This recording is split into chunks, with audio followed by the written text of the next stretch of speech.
ਵਾਹਿਗੁਰੂ ਜੀ ਕਾ ਖਾਲਸਾ ਵਾਹਿਗੁਰੂ ਜੀ ਕੀ ਫਤਿਹ। ਸੰਗਤ ਜੀ ਅੱਜ ਆਪਾਂ ਗੁਰੂ ਗ੍ਰੰਥ ਸਾਹਿਬ ਜੀ ਦੇ ਅੰਗ 281 ਤੋਂ ਲੈ ਕੇ 282 ਤੱਕ ਸਵੈਮਨ ਬਾਣੀ ਦੀ ਵਿਚਾਰ ਕਰਦੇ ਹਾਂ ਜੀ।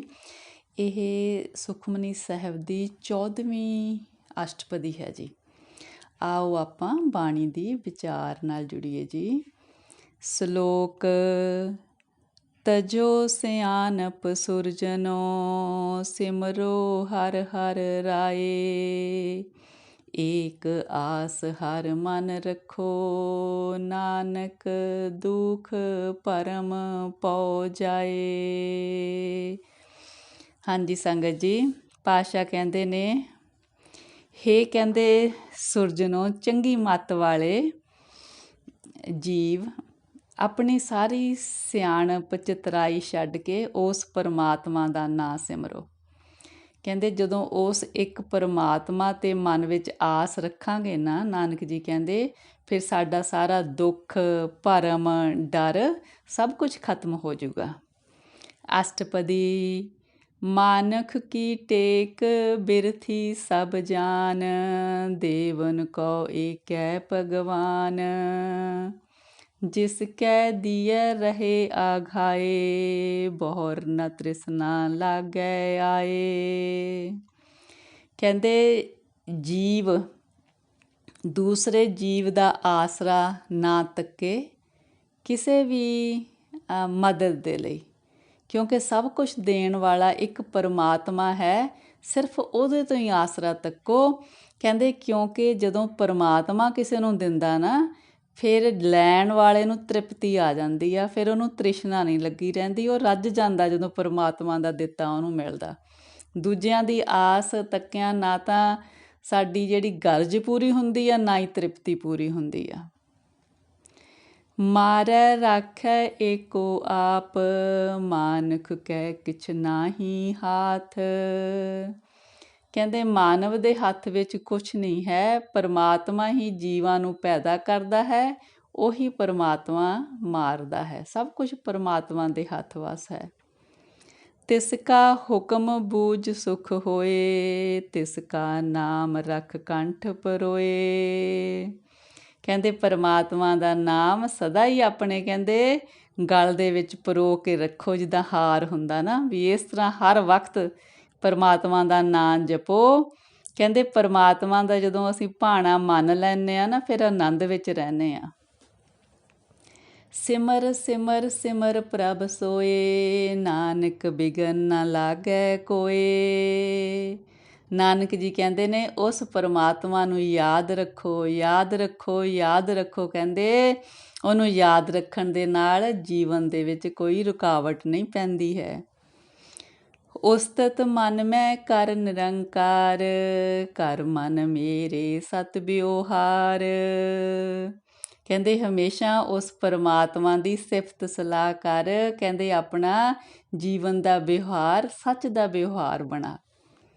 ਨਿਰਮਲ ਰਸਨਾ ਅੰਮ੍ਰਿਤ ਪੀਓ ਸਦਾ ਸੁਹੇਲਾ ਕਰ ਲਿਹ ਜੀਓ। ਕਹਿੰਦੇ ਜਦੋਂ ਪਰਮਾਤਮਾ ਦਾ ਅੰਮ੍ਰਿਤ ਰੂਪੀ ਨਾਮ ਚੱਖੇਂਗਾ ਤਾਂ ਤੇਰੀ ਜਿਹੜੀ ਰਸਨਾ ਉਹ ਨਿਰਮਲ ਹੋ ਜਾਊਗੀ, ਅਤੇ ਜਿਹੜੀ ਤੇਰੀ ਜਿੰਦ ਆ ਉਹ ਹਮੇਸ਼ਾ ਸੁਖੀ ਵਸੂਗੀ। ਨੈਨੋ ਪੇਖ ਠਾਕੁਰ ਕਾ ਰੰਗ ਸਾਧ ਸੰਗ ਬਿਨ ਸਹਿ ਸਭ ਸੰਗ। ਕਹਿੰਦੇ ਜੀਵ ਆਪਣਾ ਅੱਖਾਂ ਦੇ ਨਾਲ ਪਰਮਾਤਮਾ ਦੇ ਬਣਾਏ ਸਾਰੇ ਇਸ ਜਗਤ ਦੇ ਰੰਗ ਤਮਾਸ਼ੇ ਦੇਖਦੇ ਨੇ, ਪਰ ਕਹਿੰਦੇ ਜਦੋਂ ਸਾਧ ਸੰਗ ਮਿਲ ਜਾਂਦਾ ਨਾ ਇਹਦੇ ਨਾਲ, ਫਿਰ ਜਿਹੜੀ ਇਹ ਰੰਗ ਤਮਾਸ਼ਿਆਂ ਦੇ ਵਿੱਚ ਖੁੱਭਣ ਵਾਲੀ ਜਿਹੜੀ ਰੁਚੀ ਆ ਨਾ, ਉਹ ਖਤਮ ਹੋ ਜਾਂਦੀ ਆ। ਫਿਰ ਪਰਮਾਤਮਾ ਯਾਦ ਆਉਂਦਾ। ਚਰਨ ਚਲੋ ਮਾਰ ਗੋਬਿੰਦ ਮਿਟੈ ਪਾਪ ਜਪੀਐ ਹਰ ਬਿੰਦ। ਕਹਿੰਦੇ ਇਹਨਾਂ ਚਰਨਾਂ ਦੇ ਨਾਲ ਪਰਮਾਤਮਾ ਦੇ ਰਸਤੇ 'ਤੇ ਚੱਲੋ। ਕਹਿੰਦੇ ਪਰਮਾਤਮਾ ਦਾ ਨਾਮ ਇੱਕ ਰੱਤੀ ਭਰ ਲਈ ਲੈਣ ਦੇ ਨਾਲ ਵੀ ਸਾਡੇ ਪਾਪ ਮਿਟ ਜਾਂਦੇ ਨੇ। ਕਰ ਹਰ ਕਰਮ ਸਰਵਨ ਹਰ ਕਥਾ ਹਰ ਦਰਗਹਿ ਨਾਨਕ ਉਜਲ ਮੱਥਾ। ਕਹਿੰਦੇ ਹੱਥਾਂ ਨਾਲ ਪਰਮਾਤਮਾ ਦੀ ਭਗਤੀ ਵਾਲੇ ਕੰਮ ਕਰੋ। ਕਹਿੰਦੇ ਕੰਨਾਂ ਦੇ ਨਾਲ ਉਹਦੀ ਕਥਾ ਸੁਣੋ। ਉਹਦੀ ਸਿਫਤ ਸਲਾਹ ਸੁਣੋ। ਕਹਿੰਦੇ ਨਾਨਕ ਜੀ ਫਿਰ ਕਹਿੰਦੇ ਜੀਵ ਦਾ ਮੱਥਾ ਦਰਗਾਹ ਦੇ ਵਿੱਚ ਰੌਸ਼ਨ ਹੋ ਜਾਏਗਾ। ਬੜ ਪਾਗੀ ਤੇ ਜਨ ਜਗ ਮਾਹੇ, ਸਦਾ ਸਦਾ ਹਰ ਕੇ ਗੁਣ ਗਾਹੇ। ਕਹਿੰਦੇ ਇਸ ਜਗਤ ਦੇ ਵਿੱਚ ਵੱਡੇ ਭਾਗਾਂ ਵਾਲੇ ਉਹ ਜੀਵ ਨੇ ਜਿਹੜੇ ਸਦਾ ਹੀ ਪਰਮਾਤਮਾ ਦੇ ਗੁਣਾਂ ਦਾ ਗਾਇਨ ਕਰਦੇ ਨੇ।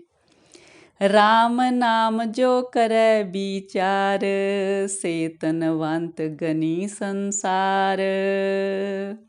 ਸੰਸਾਰ ਵਿੱਚ ਕਹਿੰਦੇ ਉਹ ਬੜੇ ਧਨਾੜ ਗਿਣੇ ਜਾਂਦੇ ਨੇ ਜੋ ਕਹਿੰਦੇ ਸਦਾ ਪਰਮਾਤਮਾ ਦੇ ਨਾਮ ਦਾ ਵਿਚਾਰ ਕਰਦੇ ਨੇ, ਪਰਮਾਤਮਾ ਦੇ ਨਾਮ ਨੂੰ ਹੀ ਯਾਦ ਕਰਦੇ ਨੇ। ਮਨ ਤਨ ਮੁਖ ਬੋਲੇ ਹਰ ਮੁਖੀ, ਸਦਾ ਸਦਾ ਜਾਨੋ ਤੇ ਸੁਖੀ। ਕਹਿੰਦੇ ਜਿਹੜੇ ਮਨ ਕਰਕੇ ਤਨ ਕਰਕੇ ਆਪਣੇ ਮੁਖ ਤੋਂ ਪਰਮਾਤਮਾ ਦਾ ਨਾਮ ਜਪਦੇ ਨੇ ਉਹ ਕਹਿੰਦੇ ਸਦਾ ਹੀ ਆਨੰਦ ਵਿੱਚ ਸਮਝੋ ਰਹਿੰਦੇ ਨੇ। ਏਕੋ ਏਕ ਏਕ ਪਛਾਨੈ, ਇਤ ਉਤ ਕੀ ਉਹ ਸੋਝੀ ਜਾਣੈ। ਕਹਿੰਦੇ ਜਿਹੜਾ ਜੀਵ ਹਰ ਇੱਕ ਜਗ੍ਹਾ 'ਤੇ ਉਸ ਪਰਮਾਤਮਾ ਨੂੰ ਵਿਆਪਕ ਜਾਣ ਲੈਂਦਾ ਹੈ ਕਹਿੰਦੇ ਉਹਨੂੰ ਲੋਕ ਪਰਲੋਕ ਦੀ ਸੋਝੀ ਹੋ ਜਾਂਦੀ ਆ। ਨਾਮ ਸੰਗ ਜਿਸ ਕਾ ਮਨ ਮਾਨਿਆ, ਨਾਨਕ ਤਿਨਹਿ ਨਿਰੰਜਨ ਜਾਣਿਆ। ਨਾਨਕ ਜੀ ਕਹਿੰਦੇ ਜਿਸ ਜੀਵ ਦਾ ਮਨ ਪਰਮਾਤਮਾ ਦੇ ਨਾਮ ਦੇ ਵਿੱਚ ਪਤੀਜ ਗਿਆ ਕਹਿੰਦੇ ਉਹਨੇ ਸਮਝੋ ਪਰਮਾਤਮਾ ਨੂੰ ਜਾਣ ਲਿਆ। ਗੁਰ ਪ੍ਰਸਾਦ ਆਪਨ ਆਪ ਸੁਝੈ, ਤਿਸ ਕੀ ਜਾਨੋ ਤ੍ਰਿਸ਼ਨਾ ਬੁਝੈ। ਜਿਸ ਜੀਵ ਨੇ ਕਹਿੰਦੇ ਗੁਰੂ ਦੀ ਕਿਰਪਾ ਨਾਲ ਆਪਾ ਪਹਿਚਾਣ ਲਿਆ ਉਸ ਦੀ ਕਹਿੰਦੇ ਮੰਨ ਲਓ ਮਾਇਆ ਦੀ ਤ੍ਰਿਸ਼ਨਾ ਬੁੱਝ ਜਾਂਦੀ ਆ। ਸਾਧ ਸੰਗ ਹਰ ਹਰ ਜਸ ਕਹਿਤ, ਸਰਬ ਰੋਗ ਤੇ ਉਹ ਹਰ ਜਨ ਰਹਿਤ। ਕਹਿੰਦੇ ਜਿਹੜਾ ਜੀਵ ਸਾਧ ਦੀ ਸੰਗਤ ਦੇ ਵਿੱਚ ਪਰਮਾਤਮਾ ਦੇ ਨਾਮ ਦਾ ਜਸ ਗਾਉਂਦਾ ਹੈ ਕਹਿੰਦੇ ਉਹਦੇ ਕਹਿੰਦੇ ਸਾਰੇ ਹੀ ਰੋਗ ਖਤਮ ਹੋ ਜਾਂਦੇ ਨੇ। ਵਾਹਿਗੁਰੂ ਜੀ ਵਾਹਿਗੁਰੂ। ਅਨ ਦਿਨ ਕੀਰਤਨ ਕੇਵਲ ਬਖਿਆਨ, ਗ੍ਰਹਿਸਤ ਮੈਂ ਸੋਈ ਨਿਰਵਾਨ। ਏਕ ਊਪਰ ਜਿਸ ਜਨ ਕੀ ਆਸਾ, ਤਿਸ ਕੀ ਕਟਿਐ ਜਮ ਕੀ ਫਾਸਾ। ਕਹਿੰਦੇ ਜਿਹੜਾ ਜੀਵ ਹਰ ਰੋਜ਼ ਪਰਮਾਤਮਾ ਦੀ ਸਿਫਤ ਸਲਾਹ ਕਰਦਾ ਕਹਿੰਦੇ ਉਹ ਗ੍ਰਹਿਸਤ ਵਿੱਚ ਰਹਿੰਦਾ ਹੋਇਆ ਵੀ ਨਿਰਲੇਪ ਹੋ ਜਾਂਦਾ। ਉਹਦੀ ਕਹਿੰਦੇ ਆਸ ਸਿਰਫ ਉਸ ਇੱਕ ਪਰਮਾਤਮਾ 'ਤੇ ਹੁੰਦੀ ਆ ਅਤੇ ਉਹਦੀ ਕਹਿੰਦੇ ਜਮਾਂ ਵਾਲੀ ਫਾਹੀ ਘੱਟ ਹੋ ਜਾਂਦੀ ਆ। ਉਹਨੂੰ ਮੌਤ ਦਾ ਡਰ ਚੁੱਕ ਹੋ ਜਾਂਦਾ। ਵਾਹਿਗੁਰੂ ਜੀ ਵਾਹਿਗੁਰੂ। ਪਾਰ ਬ੍ਰਹਮ ਕੀ ਜਿਸ ਮਨ ਭੂਖ, ਨਾਨਕ ਤਿਸੇ ਨ ਲਾਗੈ ਦੁਖ। ਨਾਨਕ ਜੀ ਕਹਿੰਦੇ ਜਿਸ ਜੀਵ ਨੂੰ ਪਰਮਾਤਮਾ ਨੂੰ ਮਿਲਣ ਦੀ ਤਾਂਘ ਹੈ ਕਹਿੰਦੇ ਉਹਨੂੰ ਕੋਈ ਦੁੱਖ ਨਹੀਂ ਲੱਗਦਾ। ਜਿਸ ਕੋ ਹਰ ਪ੍ਰਭ ਮਨ ਚਿਤ ਆਵੈ, ਸੋ ਸੰਤ ਸੁਹੇਲਾ ਨਹੀਂ ਡੁਲਾਵੈ। ਕਹਿੰਦੇ ਜਿਸ ਨੂੰ ਹਮੇਸ਼ਾ ਪਰਮਾਤਮਾ ਯਾਦ ਰਹਿੰਦਾ, ਜਿਸ ਦੇ ਚੇਤੇ ਵਿੱਚ ਹਮੇਸ਼ਾ ਪਰਮਾਤਮਾ ਰਹਿੰਦਾ ਕਹਿੰਦੇ ਉਹ ਜਿਸ ਤਰ੍ਹਾਂ ਸੰਤ ਬਣ ਜਾਂਦਾ ਹੈ ਕਹਿੰਦੇ ਉਹਦਾ ਜੀਵਨ ਬੜਾ ਸੁਖਦਾਈ ਹੁੰਦਾ। ਉਹ ਕਦੇ ਵੀ ਕਿਸੇ ਚੀਜ਼ ਤੋਂ ਡੋਲਦਾ ਨਹੀਂ ਹੈ। ਜਿਸ ਪ੍ਰਭ ਆਪਣਾ ਕਿਰਪਾ ਕਰੈ, ਸੋ ਸੇਵਕ ਕਹੋ ਕਿਸ ਤੇ ਡਰੈ। ਕਹਿੰਦੇ ਜਿਹੜੇ ਸੇਵਕ 'ਤੇ ਪਰਮਾਤਮਾ ਆਪਣੀ ਕਿਰਪਾ ਕਰ ਦੇਵੇ ਕਹਿੰਦੇ ਉਹਨੂੰ ਕਿਸ ਚੀਜ਼ ਤੋਂ ਡਰ ਹੁੰਦਾ, ਮਤਲਬ ਉਹਨੂੰ ਕੋਈ ਡਰ ਨਹੀਂ ਰਹਿੰਦਾ। ਜੈਸਾ ਸਾ ਤੈਸਾ ਦ੍ਰਿਸ਼ਟਾਇਆ, ਆਪਣੇ ਕਾਰਜ ਮਹਿ ਆਪ ਸਮਾਇਆ। ਕਹਿੰਦੇ ਉਹ ਜੀਵ ਫਿਰ ਜੋ ਡੋਲਦਾ ਨਹੀਂ, ਜੋ ਹਰ ਵਕਤ ਪਰਮਾਤਮਾ ਦਾ ਨਾਮ ਆਪਣੇ ਚਿੱਤ ਵਿੱਚ ਰੱਖਦਾ ਕਹਿੰਦੇ ਉਹਨੂੰ ਹਰ ਇੱਕ ਕਾਰਜ ਦੇ ਵਿੱਚ ਇਸ ਤਰ੍ਹਾਂ ਲੱਗਦਾ ਕਿ ਇਹ ਪਰਮਾਤਮਾ ਵੱਲੋਂ ਹੋ ਰਿਹਾ ਕਾਰਜ। ਫਿਰ ਉਹਨੂੰ ਜਿਸ ਤਰ੍ਹਾਂ ਦੀ ਅਸਲੀਅਤ ਹੈ ਪਰਮਾਤਮਾ ਦੀ ਉਹਨੂੰ ਉਹ ਪ੍ਰਤੱਖ ਹੋ ਜਾਂਦੀ ਆ, ਕਿਉਂਕਿ ਉਹ ਨਾਮ ਦੀ ਕਮਾਈ ਕਰਕੇ ਪਰਮਾਤਮਾ ਦਾ ਰੂਪ ਹੀ ਬਣ ਜਾਂਦਾ। ਸੋਦਤ ਸੋਦਤ ਸੋਦਤ ਸੀਜਿਆ, ਗੁਰ ਪ੍ਰਸਾਦ ਤਤ ਸਭ ਬੂਝਿਆ। ਜਿਸ ਜੀਵ ਨੇ ਆਪਣੇ ਮਨ ਨੂੰ ਇੰਨਾ ਸੋਧ ਲਿਆ ਕਿ ਉਹ ਪਰਮਾਤਮਾ ਦਾ ਰੂਪ ਹੀ ਬਣ ਗਿਆ, ਤਾਂ ਉਹ ਕਹਿੰਦੇ ਵੀ ਉਹਦਾ ਜੀਵਨ ਵੀ ਸਫਲ ਹੈ ਅਤੇ ਗੁਰੂ ਦੀ ਕਿਰਪਾ ਦੇ ਨਾਲ ਉਹਨੇ ਜੀਵਨ ਦੀ ਅਸਲੀਅਤ ਵੀ ਸਮਝ ਲਈ ਆ ਕਿ ਜੀਵਨ ਅਸਲ 'ਚ ਹੈ ਕੀ। ਜਬ ਦੇਖੂੰ ਤਬ ਸਭ ਕਿਛ ਮੂਲ, ਨਾਨਕ ਸੋ ਸੂਖਮ ਸੋਈ ਅਸਤੂਲ। ਨਾਨਕ ਜੀ ਕਹਿੰਦੇ ਨੇ ਜਿੱਧਰ ਵੀ ਦੇਖਦੇ ਹਾਂ ਉੱਥੇ ਹੀ ਪਰਮਾਤਮਾ ਵਿਆਪਕ ਹੈ। ਕਹਿੰਦੇ ਉਹ ਸੂਖਮ ਵੀ ਹੈ, ਜੋਤ ਰੂਪ ਹਰ ਇੱਕ ਦੇ ਵਿੱਚ ਵਿਆਪਕ ਹੈ। ਫਿਰ ਜਗਤ ਦੇ ਵਿੱਚ ਜਗਤ ਰੂਪ ਵਿੱਚ ਉਹ ਅਸਥੂਲ ਹੈ, ਜੋਤ ਰੂਪ ਵਿੱਚ ਉਹ ਸੂਖਮ ਹੈ। ਸੂਖਮ ਅਤੇ ਅਸਥੂਲ ਦੋਨਾਂ ਰੂਪਾਂ ਵਿੱਚ ਹੀ ਪਰਮਾਤਮਾ ਜਗਤ ਵਿੱਚ ਵਿਆਪਕ ਹੈ। ਨਹਿ ਕਿਛ ਜਨਮੈ ਨਹਿ ਕਿਛ ਮਰੈ, ਆਪਨ ਚਲਤ ਆਪ ਹੀ ਕਰੈ। ਇਸ ਤੁਕ ਦੇ ਸੰਗਤ ਜੀ ਬੜੀ ਡੂੰਘੀ ਵਿਚਾਰ ਆ। ਇਸ 'ਤੇ ਵਿਚਾਰ ਕਰਨ ਲੱਗੀਏ ਤਾਂ ਚਾਹੇ ਆਪਾਂ ਅੱਧਾ ਘੰਟਾ ਪੌਣਾ ਘੰਟਾ ਵੀ ਕਰ ਲਈਏ, ਪਰ ਕਿਉਂਕਿ ਟਾਈਮ ਦੀ ਨਜ਼ਾਕਤ ਸਮਝਦੇ ਹਾਂ ਆਪਾਂ, ਬਿਲਕੁਲ ਥੋੜ੍ਹੀ ਜਿਹੀ ਕਰਾਂਗੇ ਪਰ ਪੂਰੀ ਵਿਚਾਰ ਹੋ ਜੂਗੀ। ਇਸ ਤਰ੍ਹਾਂ ਹੈ ਸੰਗਤ ਜੀ, ਜਿਸ ਤਰ੍ਹਾਂ ਕਹਿੰਦੇ ਵੀ ਪਰਮਾਤਮਾ ਦਾ ਜਿਹੜਾ ਇਹ ਸੰਸਾਰ ਦੀ ਖੇਡ ਆ, ਉਹਦੀ ਆਪ ਹੀ ਬਣਾਈ ਹੋਈ ਆ ਕਿ ਜੀਵਾਂ ਦਾ ਕਿਸ ਤਰ੍ਹਾਂ ਜਨਮ ਹੋ ਰਿਹਾ, ਕਿਸ ਤਰ੍ਹਾਂ ਮਰਨ ਹੋ ਰਿਹਾ, ਸਭ ਕੁਛ ਉਹ ਕਰ ਰਿਹਾ, ਉਹ ਉਹਦੀ ਖੇਡ ਆ। ਅਤੇ ਕਹਿੰਦੇ ਫਿਰ ਜੇ ਆਪਾਂ ਇਸ ਤਰ੍ਹਾਂ ਸੋਚੀਏ ਕਿ ਹਰ ਇੱਕ ਜੋਤ, ਹਰ ਇੱਕ ਜੀਵ ਦੇ ਵਿੱਚ ਪਰਮਾਤਮਾ ਦੀ ਜੋਤ ਆ, ਫਿਰ ਜਦੋਂ ਕਿਸੇ ਦਾ ਮਰਨ ਹੁੰਦਾ, ਜੋਤ ਤੇ ਪ੍ਰਕਾਸ਼ ਰੂਪ ਆ, ਉਹ ਤੇ ਮਤਲਬ ਨਿਕਲ ਜਾਂਦੀ ਆ ਜੀਵ 'ਚੋਂ, ਹੈ ਨਾ, ਤਾਂ ਹੀ ਮਤਲਬ ਜੀਵ ਦੀ ਮੌਤ ਹੋ ਜਾਂਦੀ ਆ। ਪਰ ਉਹ ਫਿਰ ਜੋਤ ਜਦੋਂ ਨਿਕਲ ਗਈ, ਉਹ ਤੇ ਜਿਹੜਾ ਸਰੀਰ ਸੀ ਉਹ ਮਰਿਆ, ਜੋਤ ਤੇ ਹਮੇਸ਼ਾ ਜਿੰਦਾ ਰਹਿੰਦੀ ਆ। ਫਿਰ ਆਪਾਂ ਕਿਉਂ ਕਹਿੰਦੇ ਆ, ਕਹਿੰਦੇ ਨਾ ਵੀ ਨਹਿ ਕਿਛ ਜਨਮੇ ਨਹਿ ਕਿਛ ਮਰੇ। ਫਿਰ ਕਹਿੰਦੇ ਵੀ ਨਾ ਤਾਂ ਕੋਈ ਜੀਵ ਦਾ ਮਤਲਬ ਜਨਮ ਹੁੰਦਾ, ਨਾ ਹੀ ਮਰਨ ਹੁੰਦਾ, ਕਿਉਂਕਿ ਹਰ ਇੱਕ ਦੇ ਵਿੱਚ ਪਰਮਾਤਮਾ ਦੀ ਜੋਤ ਆ ਔਰ ਪਰਮਾਤਮਾ ਅਵਿਨਾਸ਼ੀ ਹੈ, ਅਟੱਲ ਹੈ। ਫਿਰ ਜਿਵੇਂ ਸਾਗਰ ਦੇ ਵਿੱਚ ਲਹਿਰ ਉੱਠੀ ਅਤੇ ਉਹ ਲਹਿਰ ਸਾਗਰ ਦੇ ਵਿੱਚ ਹੀ ਸਮਾ ਗਈ ਨਾ, ਇਸ ਤਰ੍ਹਾਂ ਹੀ ਜੀਵ ਦਾ ਜਨਮ ਹੋਇਆ, ਜਗਤ ਦੇ ਵਿੱਚ ਪਰਮਾਤਮਾ ਦੀ ਜੋਤ ਆਈ ਆ ਅਤੇ ਉਹ ਫਿਰ ਜੋਤ ਪਰਮਾਤਮਾ ਚਲੀ ਗਈ। ਫਿਰ ਜੋਤ ਦੀ ਤਾਂ ਮ੍ਰਿਤੂ ਹੈ ਨਹੀਂ ਨਾ, ਸਰੀਰ ਤਾਂ ਮਿੱਟੀ ਆ। ਫਿਰ ਇਸ ਤਰ੍ਹਾਂ ਸਮਝੋ ਨਾ ਕਿ ਨਾ ਕੁਛ ਜਨਮਦਾ ਨਾ ਕੁਛ ਮਰਦਾ, ਮਿੱਟੀ ਦੇ ਵਿੱਚ ਜੋਤ ਆਈ ਤਾਂ ਮਿੱਟੀ ਕਿਰਿਆ ਕਰਨ ਲੱਗ ਗਈ, ਜੋਤ ਨਿਕਲ ਗਈ ਤਾਂ ਉਹਦੀ ਕਿਰਿਆ ਖਤਮ ਹੋ ਗਈ, ਤਾਂ ਫਿਰ ਕੁਛ ਵੀ ਨਹੀਂ ਜਨਮਿਆ ਨਾ ਕੁਛ ਮਰਿਆ। ਉਹ ਤਾਂ ਜੋਤ ਸੀਗੀ, ਜੋਤ ਸਾਰਿਆਂ ਵਿੱਚ ਆ ਰਹੀ ਆ, ਜੋਤ ਹੀ ਜਾ ਰਹੀ ਆ, ਜੋਤ ਹਮੇਸ਼ਾ ਰਹਿਣ ਵਾਲੀ ਆ। ਫਿਰ ਇਸ ਹਿਸਾਬ ਨਾਲ ਨਾ ਕਿਸੇ ਦੀ ਮ੍ਰਿਤੂ ਆ ਨਾ ਕਿਸੇ ਦਾ ਜਨਮ ਆ, ਜੋਤ ਸਦਾ ਅਟੱਲ ਹੈ ਅਤੇ ਉਹ ਅਟੱਲ ਹੈ। ਵਾਹਿਗੁਰੂ ਜੀ, ਵਾਹਿਗੁਰੂ। ਆਵਨ ਜਾਵਨ ਦ੍ਰਿਸ਼ਟ ਅਨਦ੍ਰਿਸ਼ਟ, ਆਗਿਆਕਾਰੀ ਤਾਰੀ ਸਭ ਸ੍ਰਿਸ਼ਟ। ਕਹਿੰਦੇ ਸਾਰੀ ਸ੍ਰਿਸ਼ਟੀ ਪਰਮਾਤਮਾ ਦੀ ਆਗਿਆ ਵਿੱਚ ਚੱਲ ਰਹੀ ਹੈ। ਇਹਦਾ ਅਨੁਸਾਰ ਹੀ ਜਿਹੜਾ ਆਵਣ ਜਾਵਣ ਹੈ ਸੰਸਾਰ 'ਚ ਜੀਵਾਂ ਦਾ, ਅਤੇ ਜਿਹੜੀ ਵੀ ਸ੍ਰਿਸ਼ਟੀ ਦੇ ਵਿੱਚ ਚੀਜ਼ ਆਪਾਂ ਨੂੰ ਨਜ਼ਰ ਆ ਰਹੀ ਆ ਜਾਂ ਨਹੀਂ ਵੀ ਆ ਰਹੀ, ਗੁਪਤ ਰੂਪ ਵਿੱਚ ਹੈ, ਜਿਸ ਤਰ੍ਹਾਂ ਜੋਤ ਹੈ ਪਰਮਾਤਮਾ ਦੀ, ਇਹ ਸਭ ਕੁਛ ਪਰਮਾਤਮਾ ਦੀ ਆਪਣੀ ਆਗਿਆ ਦੇ ਅਨੁਸਾਰ, ਹੁਕਮ ਦੇ ਅਨੁਸਾਰ ਜਗਤ ਦੇ ਵਿੱਚ ਖੇਡ ਚੱਲ ਰਹੀ ਹੈ। ਆਪੇ ਆਪ ਸਗਲ ਮਹਿ ਆਪ, ਅਨੇਕ ਜੁਗਤ ਰਚ ਥਾਪ ਉਥਾਪ। ਕਹਿੰਦੇ ਸਾਰਿਆਂ ਵਿੱਚ ਉਹ ਪਰਮਾਤਮਾ ਆਪ ਵਿਆਪਕ ਹੈ। ਕਹਿੰਦੇ ਅਨੇਕਾਂ ਹੀ ਤਰ੍ਹਾਂ ਦੀਆਂ ਜੁਗਤੀਆਂ ਕਰਕੇ ਪਰਮਾਤਮਾ ਦੁਨੀਆ ਦੇ ਵਿੱਚ ਜੀਵਾਂ ਨੂੰ ਪੈਦਾ ਕਰਦਾ ਅਤੇ ਉਹਨਾਂ ਦਾ ਨਾਸ਼ ਕਰਦਾ। ਉਹਦੀ ਖੇਡ ਬੜੀ ਹੀ ਅਸਚਰਜ ਹੈ। ਅਬਿਨਾਸੀ ਨਾਹੀ ਕਿਛ ਖੰਡ, ਤਾਰਨ ਤਾਰ ਰਹਿਓ ਬ੍ਰਹਿਮੰਡ।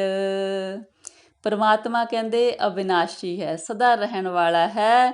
ਉਹਦਾ ਕਹਿੰਦੇ ਕੋਈ ਹਿੱਸੇ ਦਾ ਵੀ ਕਹਿੰਦੇ ਕੋਈ ਉਹ ਮਤਲਬ ਨਾਸ਼ ਨਹੀਂ ਹੁੰਦਾ ਹੈ। ਕਹਿੰਦੇ ਸਾਰੇ ਜਿਹੜੇ ਬ੍ਰਹਿਮੰਡ ਨੇ ਕਿਸ ਤਰ੍ਹਾਂ ਪਰਮਾਤਮਾ ਨੇ ਧਾਰੇ ਹੋਏ ਨੇ ਆਪਣੇ ਆਸਰੇ 'ਤੇ। ਅਲਖ ਅਭੇਵ ਪੁਰਖ ਪ੍ਰਤਾਪ, ਆਪ ਜਪਾਏ ਤਾ ਨਾਨਕ ਜਾਪ। ਉਹ ਕਹਿੰਦੇ ਪਰਮਾਤਮਾ ਦਾ ਭੇਦ ਲਖਿਆ ਨਹੀਂ ਜਾ ਸਕਦਾ, ਸਾਨੂੰ ਉਹ ਨਜ਼ਰ ਨਹੀਂ ਆਉਂਦਾ ਹੈਗਾ। ਉਹਦਾ ਕਹਿੰਦੇ ਸਾਰਾ ਤੇਜ ਪ੍ਰਤਾਪ ਹੈ ਸੰਸਾਰ ਵਿੱਚ। ਨਾਨਕ ਜੀ ਕਹਿੰਦੇ ਉਹੀ ਜਪਦਾ ਹੈ ਉਹਦਾ ਨਾਮ ਜਿਹਦੇ ਕੋਲੋਂ ਉਹ ਆਪ ਜਪਵਾਉਂਦਾ ਹੈ। ਜਿਨ ਪ੍ਰਭ ਜਾਤਾ ਸੋ ਸੋਭਾਵੰਤ, ਸਗਲ ਸੰਸਾਰ ਉਧਰੈ ਤਿਨ ਮੰਤ। ਕਹਿੰਦੇ ਜਿਨ੍ਹਾਂ ਨੇ ਪਰਮਾਤਮਾ ਨਾਲ ਜਾਣ ਪਹਿਚਾਣ ਬਣਾ ਲਈ ਉਹੀ ਸੋਭਾ ਵਾਲੇ ਜੀਵ ਨੇ। ਕਹਿੰਦੇ ਫਿਰ ਉਹਨਾਂ ਦੇ ਜਿਹੜੇ ਉਹ ਸੋਭਾ ਵਾਲੇ ਬਣ ਜਾਂਦੇ ਨੇ, ਕਹਿੰਦੇ ਉਹਨਾਂ ਦੀ ਸਿੱਖਿਆ 'ਤੇ ਚੱਲ ਕੇ ਸੰਸਾਰ ਦਾ ਸਾਰੇ ਦਾ ਉਧਾਰ ਹੋ ਜਾਂਦਾ। ਪ੍ਰਭ ਕੇ ਸੇਵਕ ਸਗਲ ਉਧਾਰਨ, ਪ੍ਰਭ ਕੇ ਸੇਵਕ ਦੁਖ ਵਿਸਾਰਨ। ਕਹਿੰਦੇ ਪਰਮਾਤਮਾ ਦੇ ਸੇਵਕ ਸਾਰਿਆਂ ਦਾ ਉਧਾਰ ਕਰਨਾ ਚਾਹੁੰਦੇ ਨੇ, ਸਾਰਿਆਂ ਨੂੰ ਭਵਜਲ ਤੋਂ ਤਾਰਨਾ ਚਾਹੁੰਦੇ ਨੇ ਔਰ ਤਾਰਦੇ ਨੇ। ਕਹਿੰਦੇ ਸਾਰਿਆਂ ਦੇ ਦੁੱਖ ਵੀ ਦੂਰ ਕਰਦੇ ਨੇ। ਆਪੇ ਮੇਲ ਲਏ ਕਿਰਪਾਲ, ਗੁਰ ਕਾ ਸ਼ਬਦ ਜਪ ਪਏ ਨਿਹਾਲ। ਜਦੋਂ ਕਹਿੰਦੇ ਜੀਵ ਗੁਰੂ ਦਾ ਸ਼ਬਦ ਜਪ ਕੇ ਖਿੜੇ ਹਿਰਦੇ ਵਾਲੇ ਹੋ ਜਾਂਦੇ ਨੇ, ਫਿਰ ਪਰਮਾਤਮਾ ਕਿਰਪਾ ਕਰਕੇ ਉਹਨਾਂ ਨੂੰ ਆਪਣੇ ਨਾਲ ਮੇਲ ਲੈਂਦੇ ਨੇ। ਉਨਕੀ ਸੇਵਾ ਸੋਈ ਲਾਗੈ, ਜਿਸਨੋ ਕਿਰਪਾ ਕਰੈ ਵਡ ਭਾਗੈ। ਜਿਹੜੇ ਸੇਵਕਾਂ ਨੂੰ ਪਰਮਾਤਮਾ ਆਪਣੇ ਨਾਲ ਮਿਲਾ ਲੈਂਦੇ ਨੇ ਨਾ, ਕਹਿੰਦੇ ਉਹਨਾਂ ਦੀ ਸੇਵਾ ਕਿਸੇ ਵੱਡੇ ਭਾਗਾਂ ਵਾਲਿਆਂ ਨੂੰ ਕਰਨ ਨੂੰ ਮਿਲਦੀ ਆ। ਨਾਮ ਜਪਤ ਪਾਵੈ ਵਿਸਰਾਮ, ਨਾਨਕ ਤਿਨ ਪੁਰਖ ਕੋ ਉਤਮ ਕਰਮਾਨ। ਨਾਨਕ ਜੀ ਕਹਿੰਦੇ ਜਿਹੜੇ ਜੀਵ ਪਰਮਾਤਮਾ ਦਾ ਨਾਮ ਜਪ ਕੇ ਸਹਿਜ ਵਿੱਚ ਟਿਕ ਜਾਂਦੇ ਨੇ, ਆਤਮਿਕ ਅਡੋਲਤਾ ਵਿੱਚ ਟਿਕ ਜਾਂਦੇ ਨੇ, ਕਹਿੰਦੇ ਉਹ ਤੇ ਨਾਨਕ ਤਿੰਨ ਪੁਰਖ ਕੋ ਉਤਮ ਕਰਮਾਨ। ਕਹਿੰਦੇ ਉਹਨਾਂ ਨੂੰ ਸਭ ਤੋਂ ਉੱਚੇ ਕਰਕੇ ਗਿਣੋ। ਜੋ ਕਿਛ ਕਰੈ ਸੋ ਪ੍ਰਭ ਕੈ ਰੰਗ, ਸਦਾ ਸਦਾ ਬਸੈ ਹਰ ਸੰਗ। ਉਹ ਜੀਵ ਫਿਰ ਜਿਹੜੇ ਆਨੰਦ ਵਿੱਚ ਵਸਦੇ ਨੇ ਉਹਦਾ ਨਾਮ ਜਪ ਕੇ, ਉਹ ਕਹਿੰਦੇ ਜੋ ਕੁਛ ਵੀ ਕਰਦੇ ਨੇ ਪਰਮਾਤਮਾ ਦੇ ਪ੍ਰੇਮ ਰੰਗ ਵਿੱਚ ਰੰਗ ਕੇ ਕਰਦੇ ਨੇ। ਕਹਿੰਦੇ ਉਹ ਸਦਾ ਪਰਮਾਤਮਾ ਦੀ ਹਜ਼ੂਰੀ ਵਿੱਚ ਰਹਿੰਦੇ ਨੇ। ਸਹਿਜ ਸੁਪਾਏ ਹੋਵੈ ਸੋ ਹੋਏ, ਕਰਨੈ ਹਾਰ ਪਛਾਣੈ ਸੋਏ। ਉਹ ਜਿਹੜੇ ਪਹੁੰਚੇ ਹੋਏ ਜੀਵ ਨੇ ਨਾ, ਫਿਰ ਉਹ ਪਰਮਾਤਮਾ ਨੂੰ ਹੀ ਕਰਨਹਾਰ ਮੰਨਦੇ ਨੇ ਔਰ ਉਹ ਇਹ ਸਮਝ ਲੈਂਦੇ ਨੇ ਕਿ ਜੋ ਕੁਛ ਜਗਤ ਵਿੱਚ ਹੋ ਰਿਹਾ ਉਹ ਪਰਮਾਤਮਾ ਦੇ ਹੁਕਮ ਦੇ ਅਨੁਸਾਰ ਸਹਿਜਤਾ ਵਿੱਚ ਆਪਣੇ ਆਪ ਹੀ ਹੋਈ ਜਾ ਰਿਹਾ। ਵਾਹਿਗੁਰੂ ਜੀ, ਵਾਹਿਗੁਰੂ। ਪ੍ਰਭ ਕਾ ਕੀਆ ਜਨ ਮੀਠ ਲਗਾਨਾ, ਜੈਸਾ ਸਾ ਤੈਸਾ ਦ੍ਰਿਸ਼ਟਾਨਾ। ਕਹਿੰਦੇ ਜਿਹੜੇ ਪ੍ਰਭ ਦੇ ਸੇਵਕ ਨੇ ਨਾ ਪਰਮਾਤਮਾ ਦੇ, ਉਹਨਾਂ ਨੂੰ ਪਰਮਾਤਮਾ ਦੀ ਰਜ਼ਾ ਮਿੱਠੀ ਲੱਗਦੀ ਆ, ਭਾਣਾ ਮਿੱਠਾ ਲੱਗਦਾ। ਕਿਉਂ? ਕਹਿੰਦੇ ਜਿਸ ਤਰ੍ਹਾਂ ਦੀ ਪਰਮਾਤਮਾ ਦੀ ਖੇਡ ਆ ਨਾ, ਉਹਨਾਂ ਨੂੰ ਉਹ ਉਸ ਤਰ੍ਹਾਂ ਸਮਝ ਆ ਜਾਂਦੀ ਆ ਕਿ ਪਹੁੰਚ ਜੋ ਜਾਂਦੇ ਨੇ ਉਹਦੇ ਕੋਲ। ਜਿਸ ਤੇ ਉਪਜੇ ਤਿਸ ਮਾਹੇ ਸਮਾਏ, ਓਏ ਸੁਖ ਨਿਧਾਨ ਉਹਨੂੰ ਬਨ ਆਏ।